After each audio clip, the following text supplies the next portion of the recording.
Monday. Happy Halloween, apparently. I wouldn't know. I don't care. So by now you heard about the attack on Paul Pelosi. A suspect's in custody. Apparently he was a homeless illegal alien. He lived in an old yellow school bus. No truth to the rumor. It was Danny Partridge. But don't knock a yellow school bus. We know how wonderful those things are. Who doesn't love a yellow school bus, right? Can you raise your hand if you love a yellow school bus, right? Just, there's something about the, and most of us, many of us went to school on the yellow school bus, right? And it's part of our experience growing up. So true.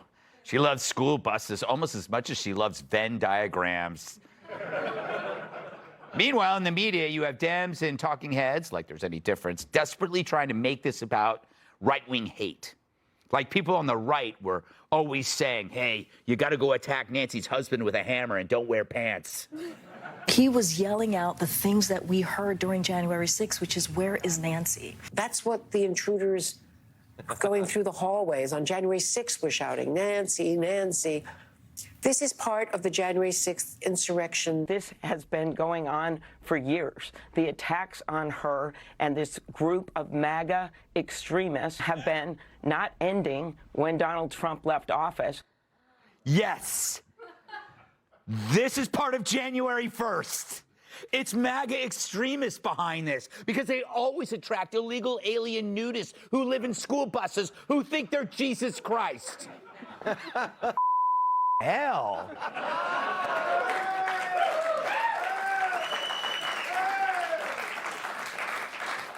Of course, the media can't be dumb enough to blame this on campaign ads, right?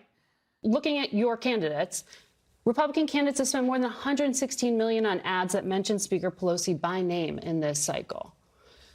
If this is about the issues, why should you make it about the issues? Why not depersonalize it? In this moment, we are 8 days out. Don't you think this needs to change? Why not pull some of these ads? Why not just delete your tweet? Why not delete your brain? Oh, you should stop the ads just 8 days out. How? What a coincidence that you would use this for that suggestion. Do these people think before they say anything? Margaret, when will CBS depersonalize their content? Maybe start with young Sheldon. Whatever that is. I don't know what that is. Or how about Colbert, who's done nothing but say uncivil stuff about Republicans? How many attacks did he cause? But see, I would never suggest that because I'm not a idiot. All right. I'm sorry. I haven't had a lot of sleep. I got a puppy and I'm not awake. But the people freaking out, of course, never did so after Scalise got shot, Brett Kavanaugh was almost assassinated, Lee Zeldin was attacked, a Trump supporter was run down and murdered. And remember how many jokes were made about Rand Paul getting his ribs broken? Ha, ha, ha. Those attacks disappeared, just like Jon Stewart and phone cards. Yeah, it's the Republicans that they call Nazis who are causing a lack of civility.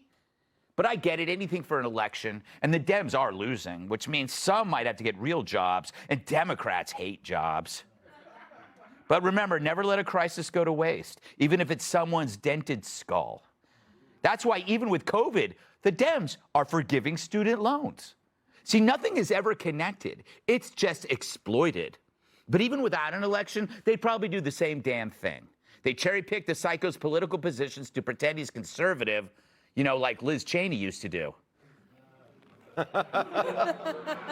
What, did he compare her to him? Yeah, I hope so. I hope you think that, you idiot. Meanwhile, Republicans focus on crime. Home invasions are up, as are murders, rapes, and robberies. And in places where politicians advocated defunding the cops. You can call that a political take, too, except this one is rooted in reality. I suppose Republicans could have made up stuff as well, like there was a wooden gavel found at the scene with chocolate Haagen-Dazs ice cream on the handle. But they didn't. And so the media screeches like Kamala having her feet tickled. How dare you bring up violent crime, even after a violent crime is committed? Right. If you righties continue this fact-based, we're going to smack all of you with hammers. So you're only supposed to talk up violent crime for fake violent crimes. So there are lessons here, but politicians and the media, they aren't interested. It's about only political outcomes. Last week, it was pretending John Fetterman's brain worked. Now it's the Pelosi attack was MAGA, January 6th. And hate speech, it's a constant threat because it's code for criticizing Democrats. But as long as they win in November, then nothing ever needs fixing. And that's why the criminally deranged are still on the street. That's why this happened. There's nowhere for the mentally ill to go. And bottom line, if Pelosi had just been another victim, who knows if they'd even give a damn at all about this? If it was just an Asian lady, we'd likely be told beating people with a hammer is a misdemeanor. And the media helps by amplifying the fake origin to avoid the real one, which is the mental health crisis, which goes ignored like Joy Behar's sex strike. California's state logo should be a bear in a straitjacket. And with all the homeless encampments, their new state motto should be the Golden Shower State. Their state bird, a $1.7 million toilet. I know it's not a bird, but they don't have a state appliance. So the suspect was a homeless psychotic, like tens of thousands on the streets. And they're a danger to you, but now also to politicians' spouses. The things that happened to everyone else finally happened to someone who matters, the husband of the speaker. He's not a cop, a retiree, or a student. He's rich and powerful. And if they throw the book at the suspect, they sure as hell better do the same for every other felon. Because this is a crime and it's time for punishment, and not just for the important victims, but for everyone. But with Dems, will they care? The perp already served a purpose. He gave Biden something to talk about between lying about gas prices and lying that he was raised by Puerto Ricans. So a mentally deranged, drug-abused, naked nutbag finds his way into the Pelosi home, and the media stops at one talking point, which is their idea of investigative reporting. But like so many crime victims, Paul and Nancy may never be the same. Maybe it's time to move to Florida. Let's welcome tonight's guest. When she calls shotgun, that means she's going to kill an antelope. Host of Luxury Hunting Lodges of America on Fox Station, Katie Pavler. She's less welcome in Hollywood than an addiction counselor. Former Trump Deputy Assistant Secretary Amanda Milius. They say you should dress for the job you want, so you must want to be unemployed. Founder of the LoftusParty.com, Michael Loftus. And finally, Halloween skeletons call her Boney. Fox News contributor Kat Tim.